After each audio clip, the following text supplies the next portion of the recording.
ನೋಡಿ ನಿನ್ನೆ ಬೀದರ್ನಲ್ಲಾಯಿತು, ಇವತ್ತು ವಿಜಯಪುರದಲ್ಲಾಯಿತು, ಈಗ ಮಂಗಳೂರಿನಲ್ಲೂ ಕೂಡ ಅಷ್ಟೇ ದರೋಡೆ ಆಗಿರೋದು. ಅದು ಎಲ್ಲಿ? ಬ್ಯಾಂಕ್ನಲ್ಲೇ. ಕೋಟೆಕಾರು ಸಹಕಾರಿ ಬ್ಯಾಂಕ್ನಲ್ಲೂ ಕೂಡ ದರೋಡೆ ನಡೆದಿದೆ. ವಿಜಯಪುರ, ಬೀದರ್ ಆದಮೇಲೆ ಈಗ ಮಂಗಳೂರು ಸರದಿ ಇದು. ಈ ದರೋಡೆಯ ಸಿಸಿಟಿವಿ ಎಕ್ಸ್ಕ್ಲೂಸಿವ್ ದೃಶ್ಯ ಪವರ್ ಟಿವಿಗೆ ಲಭ್ಯವಾಗಿದೆ. ಹಾಡ ಹಗಲೇ ಬಂದೂಕನ್ನ ತೋರಿಸಿ ಆ ಗ್ಯಾಂಗು ದರೋಡೆ ನಡೆಸುತ್ತೆ. ಕೇರಳ ಗಡಿಭಾಗ ತಲಪಾಡಿ ಬಳಿ ಈ ರಾಬರಿ ಆಗಿರೋದು. ಕೆಸಿ ರೋಡ್ನಿಂದ ಮಂಗಳೂರು ಕಡೆಗೆ ಈ ಗ್ಯಾಂಗು ಪರಾರಿಯಾಗಿದೆ ಅಂತ ಹೇಳಲಾಗ್ತಾ ಇದೆ. ಫಿಯೇಟ್ ಕಾರ್ನಲ್ಲಿ ಬಂದು 5 ಜನರಿದ್ದ ತಂಡ ಈ ದರೋಡೆ ಕೃತ್ಯವನ್ನ ಎಸಗಿದೆ. ಚಿನ್ನ, ಒಡವೆ, ಅಪಾರ ಪ್ರಮಾಣದ ನಗದನ್ನ ಎಲ್ಲವನ್ನೂ ದೋಚಿಕೊಂಡು ಕದಿಮುರೆ ಎಸ್ಕೇಪ್ ಆಗಿರೋದು. ನೋಡಿ, ಗಮನಿಸ್ತಾ ಇದ್ದೀರಿ ಫಿಯೇಟ್ ಕಾರು. ನೋಡಿ, ಮೂಟೆಗಟ್ಟಲೆ ಎಲ್ಲ ಎತ್ಕೊಂಡು ಹೋಗ್ತಾ ಇದ್ದಾರೆ. ಚಿನ್ನ ಜೊತೆಗೆ ಲಕ್ಷಾಂತರ ರೂಪಾಯಿ ನಗದು. 4 ಜನ ಎಸ್ಕೇಪ್. ಗಮನಿಸ್ತಾ ಇದ್ದೀರಾ ಅದರ ಸಿಸಿಟಿವಿ ವಿಜುವಲ್ಸ್.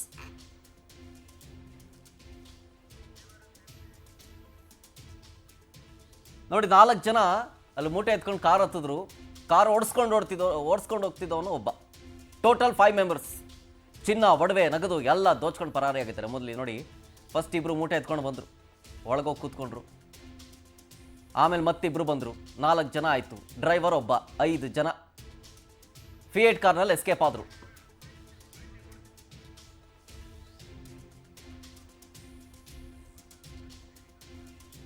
ನೋಡಿ, ಇದು ಹಾಡ ಹಗಲೇ ಆಗಿರೋದು. ಇದು ಹಾಡ ಹಗಲೇ ಅಂದರೆ ಇಲ್ಲಿ ಲೋಪದೋಷಗಳ ಬಗ್ಗೆ ಮಾತಾಡಬೇಕಾ ಅಥವಾ ಈ ದರೋಡೆಕೋರರ ಧೈರ್ಯದ ಬಗ್ಗೆ ಮಾತಾಡಬೇಕಾ ಗೊತ್ತಾಗ್ತಾ ಇಲ್ಲ. ಕೇರಳ ಗಡಿಭಾಗದ ತಲಪಾಡಿ ಬಳಿ ನಡೆದಿರುವಂತಹ ರಾಬರಿ ಇದು. ನೋಡಿ, ಮತ್ತೊಂದು ವಿಜುವಲ್ಸ್ ಗಮನಿಸ್ತಾ ಇದ್ದೀರಿ. ಸಹಕಾರಿ ಬ್ಯಾಂಕ್ ಇದು. ಸಹಕಾರಿ ಬ್ಯಾಂಕ್ನಲ್ಲೂ ಕೂಡ ಆಗಿರೋದು. ಯಾಕೋ ಇತ್ತೀಚೆಗೆ ಈ ಒಂದು ಪ್ರಕರಣ ಆದಮೇಲೆ ಸಾಲು ಒಂದೇ ರೀತಿಯ ಪ್ರಕರಣಗಳು ಬೆಳಕಿಗೆ ಬರ್ತವೆ ಅಂತೀವಲ್ಲ, ಹಾಗೆ ನೋಡಿ, ನೆನ್ನೆ ಅಷ್ಟೇ ಬೀದರ್ನಲ್ಲಿ ಒಂದು ದರೋಡೆ ಆಯಿತು, ಬೆಳಗ್ಗೆ ವಿಜಯಪುರದಲ್ಲೂ ಅಷ್ಟೇ ದರೋಡೆ ಆಯಿತು. ಈಗ ನೋಡಿದ್ರೆ ಮಂಗಳೂರಲ್ಲೂ ಕೂಡ ಅಷ್ಟೇ ಹಾಗೆ ಆಗಿದೆ. ಈ ದರೋಡೆಕೋರರಿಗೆ ಜಾಸ್ತಿ ಧೈರ್ಯ ಬಂದ್ಬಿಟ್ಟಿದೆಯಾ ಅಥವಾ ಟ್ರೆಂಡಿಂಗ್ನಲ್ಲಿದೆ ಇದನ್ನು ಮಾಡಿಬಿಡೋಣ ಅಂತನಾ, ಅಥವಾ ಯಾವುದೇ ಬ್ಯಾಂಕ್ಗಳಲ್ಲೂ ಕೂಡ ಸೆಕ್ಯೂರಿಟಿ ಅಷ್ಟು ಟೈಟ್ ಇಲ್ಲ ಅನ್ನೋದು ಈಗ ಬೆಳಕಿಗೆ ಬರ್ತಾ ಇದೆಯಾ ನಮಗೆ? ಅಷ್ಟು ಗೊತ್ತಾಗ್ತಾ ಇಲ್ಲ. ನೋಡಿ, ಯುಟಿ ಖಾದರ್ ಅವರು ಸ್ಥಳಕ್ಕೆ ಬಂದಿದ್ದಾರೆ, ಅದು ವಿಜುವಲ್ಸ್ ಗಮನಿಸ್ತಾ ಇದ್ವಿ. ಪರಿಶೀಲನೆ ಮಾಡ್ತಾ ಇದ್ದಾರೆ, ಕೆಲವೊಂದಿಷ್ಟು ಮಾಹಿತಿಗಳನ್ನು ಅಲ್ಲಿನ ಬ್ಯಾಂಕ್ ಸಿಬ್ಬಂದಿಗಳ ಜೊತೆ ಪಡ್ಕೊಳ್ತಾ ಇದ್ದಾರೆ. ಒಂದು ಕಡೆ ಸಿಸಿಟಿವಿ ವಿಜುವಲ್ಸ್, ಈ ದರೋಡೆ ಮಾಡಿ ಎಸ್ಕೇಪ್ ಆಗಿದ್ದು ಫಿಯೇಟ್ ಕಾರ್ನಲ್ಲಿ.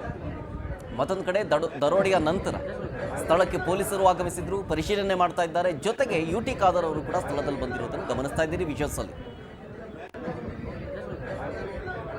ಮುಸ್ಕಾಕೊಂಡು ಬಂದಿದ್ರು ಅವರೆಲ್ಲ, ಮುಖ ಕಾಣಬಾರದು ಅಂತೇಳಿ ಮುಸ್ಕಾಕೊಂಡು ಫಿಯೇಟ್ ಕಾರ್ನಲ್ಲಿ ಆ ಮೂಟೆಯಲ್ಲಿ ಅಪಾರ ಪ್ರಮಾಣದ ಚಿನ್ನ, ಆಭರಣಗಳು, ನಗದು ಸಹಿತ ಎಸ್ಕೇಪ್ ಆಗಿರೋದು.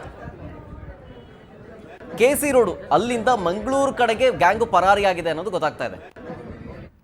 ನೋಡಿ, ನೆಕ್ಸ್ಟ್ ನೋಡಿ, ಒಂದಲ್ಲ ಎರಡಲ್ಲ 10 ಕೋಟಿಗೂ ಹೆಚ್ಚು ಮೌಲ್ಯದ ಚಿನ್ನಾಭರಣ ಇತ್ತು, ನಗದಿತ್ತು, ಅದೆಲ್ಲವನ್ನು ಕೂಡ ದರೋಡೆ ಮಾಡಿದ್ದಾರೆ ಅನ್ನೋದು ಗೊತ್ತಾಗ್ತಾ ಇದೆ. 5 ಜನ ಮುಸುಕುದಾರಿಗಳು ಬ್ಯಾಂಕ್ ಕಚೇರಿಗೆ ನುಗ್ಗಿ ಕೃತ್ಯ ಎಸಗಿರೋದು. ಕೋಟೆಕಾರು ಸಹಕಾರಿ ಬ್ಯಾಂಕಿನ ಕೆಸಿ ರೋಡ್ ಶಾಖೆಯಲ್ಲಿ ಈ ಕೃತ್ಯ ಆಗಿದೆ. ಗನ್ ತೋರಿಸಿ 5 ಜನ ಸಿಬ್ಬಂದಿಯಿಂದ ಲಾಕರ್ ಕೀಯನ್ನು ಪಡ್ಕೊಂಡಿದ್ರು. ಆ ಬಳಿಕ 10 ಕೋಟಿ ಮೌಲ್ಯದ ಚಿನ್ನಾಭರಣ ಚೀಲಕ್ಕೆ ತುಂಬಿಸಿ ಪರಾರಿಯಾದ. ಫಿಯೇಟ್ ಕಾರ್ನಲ್ಲಿ 5 ಬಂದಿದ್ರು ದರೋಡೆಕೋರರು. ಆಮೇಲೆ ಈ ಹಿಂದೆಯೂ ಕೂಡ ಇದೇ ರೀತಿ ಇದೇ ಬ್ಯಾಂಕ್ನಲ್ಲಿ ಇದೇ ಬ್ಯಾಂಕ್ ಶಾಖೆಯಿಂದನೇ ದರೋಡೆ ಆಗಿತ್ತಂತೆ, ಹಂಗೂ ಎಚ್ಚೆತ್ಕೊಂಡಿಲ್ಲ. ಗನ್ ಹಿಡ್ಕೊಂಬಂಡು ಹೆದರಿಸ್ಬಿಟ್ಟಿದ್ದಾರೆ ಅಂತ. ಎಷ್ಟು ಜನ ಇದ್ರು ಬ್ಯಾಂಕಲ್ಲಿ? ಟೈಟ್ ಸೆಕ್ಯೂರಿಟಿ ಇರಲಿಲ್ವಾ? ಅವ್ರ ಕೈಯಲ್ಲಿ ಗನ್ ಇರಲಿಲ್ವಾ? ಒಂದು ಸಲ ಫೈರ್ ಮಾಡಿದ್ರೆ ಭಯ ಪಟ್ಬಿಡ್ತಾರೆ. ಮೊದಲು ನಾವು ಹೆದರ್ಕೊಂಡಿಲ್ಲ ಅನ್ನೋದನ್ನು ಪ್ರೂವ್ ಮಾಡಬೇಕು ಈ ದರೋಡೆಕೋರರಿಗೆ. ನಾವೇ ಭಯ ಪಟ್ಟರೆ ಆಬ್ವಿಯಸ್ಲಿ ಅವರು ಅದನ್ನ ಜಾಸ್ತಿ ಮಾಡ್ಕೊತಾರೆ. ಇಲ್ಲಾಗಿದ್ದು ಮೋಸ್ಟ್ ಪ್ರಾಬಬ್ಲಿ ಅದೇ ಆಗಿರಬೇಕು. ದಕ್ಷಿಣ ಕನ್ನಡದ ಉಳ್ಳಾಲದಲ್ಲಿರುವಂಥ ಕೋಟೆಕಾರು ಸಹಕಾರಿ ಬ್ಯಾಂಕ್ ಶಾಖೆ ಇದು. ಮುಸುಕುದಾರಿಗಳು 5 ಜನ ಬಂದರು, ಹೆದರಿಸ್ಬಿಟ್ಟು ಸಿಬ್ಬಂದಿಗಳಿಗೆ ಲಾಕರ್ ಕೀ ಓಪನ್ ಮಾಡಿಸಿ ಅಪಾರ ಪ್ರಮಾಣದ ಚಿನ್ನ, ನಗದು ಅಂದರೆ ಸುಮಾರು ಓವರಾಲ್ ಸೇರಿ 10 ಕೋಟಿ ಮೌಲ್ಯ, ನಗದು ಚಿನ್ನಾಭರಣ ಸೇರಿ 10 ಕೋಟಿ ಮೌಲ್ಯ ಇತ್ತದು. ಚೀಲಕ್ಕೆ ತುಂಬಿಸ್ಕೊಂಡು ಎಸ್ಕೇಪ್ ಆದರು. ಫಸ್ಟ್ ಎಲ್ಲ ಆಯಿತು ಅಂತಂದ ತಕ್ಷಣ ಕಾರ್ ರೆಡಿ ಇಟ್ಕೊಂತಾರೆ, ಒಬ್ಬ ಓಡ್ ಬಂದು. ಫಿಯೇಟ್ ಕಾರು ನೋಡ್ತಾ ಇದ್ದೀರಲ್ಲ, ಅದು ಸಿಡಾನ್ ಫಿಯೇಟ್ ಕಾರು ತಗೊಂಡು ಬಂದು ಬ್ಯಾಂಕ್ ಮುಂದೆ ನಿಲ್ಲಿಸ್ತಾನೆ, ಬೇಗ ಬನ್ನಿ ಅಂತ. ಆಮೇಲೆ 4 ಜನ ಹೊರಗೆ ಬರ್ತಾರೆ. ಫಸ್ಟ್ ಇಬ್ರು ಚೀಲ ತಗೊಂಡು ಬಂದು ಒಳಗಾಗ್ತಾರೆ, ಆಮೇಲೆ ಮತ್ತಿಬ್ರು ಬಂದು ಕಾರ್ ಹತ್ಕೊಂಡು ಸೀದಾ KC ರೋಡಿಂದ ಮಂಗಳೂರು ಕಡೆಗೆ ಈ ಗ್ಯಾಂಗ್ ಪರಾರಿ ಆಗ್ಬಿಡುತ್ತೆ. ಗಿರಿಧರ್ ಶೆಟ್ಟಿ ನಮ್ಮ ಮಂಗಳೂರು ಪ್ರತಿನಿಧಿ ಫೋನ್ ಸಂಪರ್ಕದಲ್ಲಿ ಜಾಯ್ನ್ ಆಗ್ತಿದ್ದಾರೆ. ಗಿರಿಧರ್, ಪ್ರಾಥಮಿಕ ಹಂತದ ತನಿಖೆಯಲ್ಲಿ ಈಗಷ್ಟೇ ಹೇಳ್ತಾ ಇದ್ದೆ, ಈ ಹಿಂದೆಯೂ ಕೂಡ ಇದೇ ಬ್ಯಾಂಕ್ನಲ್ಲಿ ಇದೇ ತರ ರಾಬರಿ ಆಗಿತ್ತು ಅಂತ ಹೇಳಿ, ಎಚ್ಚೆತ್ಕೊಳ್ಳಿಲ್ವಾ? ಅಲ್ಲಿ ಲೂಪೋಲ್ಸ್ಗಳಿದವಾ ಅಥವಾ ಈ ದರೋಡೆಕೋರರು ಆ ಥರ ಹಿನ್ನೆಲೆಯ ಬಗ್ಗೆ ಪ್ರಾಥಮಿಕ ತನಿಖೆಯಲ್ಲಿ ಪೊಲೀಸರಿಗೆ ಏನಾದರೂ ಮಾಹಿತಿ ಸಿಗ್ತಾ ಅಂತ? ಇವತ್ತು ಈ ಮಧ್ಯಾಹ್ನ 1 ಗಂಟೆ ಸುಮಾರಿಗೆ ಈ ಒಂದು ಘಟನೆ ನಡೆದಿರುವಂತದ್ದು. ಮತ್ತೆ ಕೇರಳ ಗಡಿಭಾಗ, ಅಲ್ಲಿಂದ ಏನು KC ರೋಡ್ನಿಂದ ಕೇವಲ 1 ಕಿಲೋಮೀಟರ್ ಅಂತರದಲ್ಲಿ ಕೇರಳ ಗಡಿಭಾಗ ಇದೆ.